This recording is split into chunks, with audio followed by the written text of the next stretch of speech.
5 seconds to go.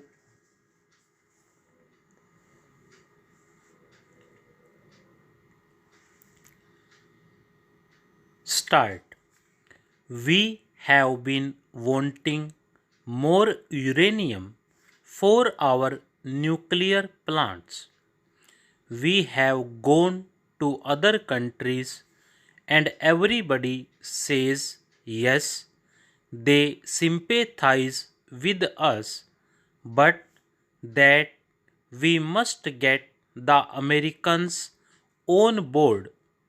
Now that the Americans on board, I think the fuels question for our reactors would be a thing of the past. I very much hope so. So, what we have got through this joint statement is something tangible. Honorable member also asked this question. We have not been recognized as a nuclear weapon state. We have been merely recognized as a nuclear power with advanced nuclear technologies, but there are other countries like Brazil and others. Will we get a treatment like Brazil? I think if you read the statement carefully, we have got enough better treatment. We have, I think, an explicit commitment from the United States that India should get the same benefits of civilian cooperation as advanced country like the United States enjoys.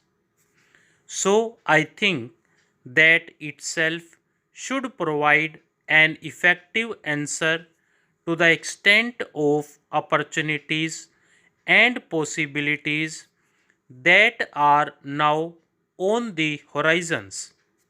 I believe that I have tackled both sets of comments, one coming from our colleagues from the left and the other coming mainly from the main opposition. There were some questions raised with regard to the role of agriculture. Let me say, sir, I was very conscious. In fact, the first thing that I said to my officials before going to Washington is there anything that we can do jointly with the United States to promote food security and agricultural security in our country? It then occurred to me that agricultural research, the state of agricultural universities, the state of extension work in our country is not up to the mark. Another member referred to the Punjab agriculture. I was at one time associated with the founding of the Punjab Agricultural University. I know, for example, the role that was played by Indo US cooperation in giving rise to first grade agricultural university, whether Pantnagar or Ludhiana. But one has to recognize that in many of these universities, their research work has reached a flat. Therefore, through the knowledge initiative in agriculture, we have, I think, opened up a new era of research cooperation, which I hope will lead us to the frontiers of human knowledge in all sciences which have a bearing on our agricultural prosperity here. There is nothing in this joint statement which says that we will open up our borders to an unlimited flow of American goods. Those issues will be dealt with separately in the WTO. Those issues were not discussed in my discussions with President. This is something which the chairperson reminds me every day. Our first commitment is to India's farmers who need a food security. Preserving the livelihood strategies of our farmers is our utmost concern, and we will do nothing which compromises the livelihood security of India's farmers. Sir, questions were raised about the membership of the Security Council. It is certainly true that the United States has a different viewpoint. They are not supporting our resolution. This was known to us before I went. I did raise this matter with the President and also raised this matter in my address to the joint session of the Congress, and I was very surprised with the amount of applause I got from the congressmen and the members of the Senate on that particular point. I do not want to divulge what the President told me, but I have not given up the hope that when ultimately some concrete action is taken, India's claims will not be ignored.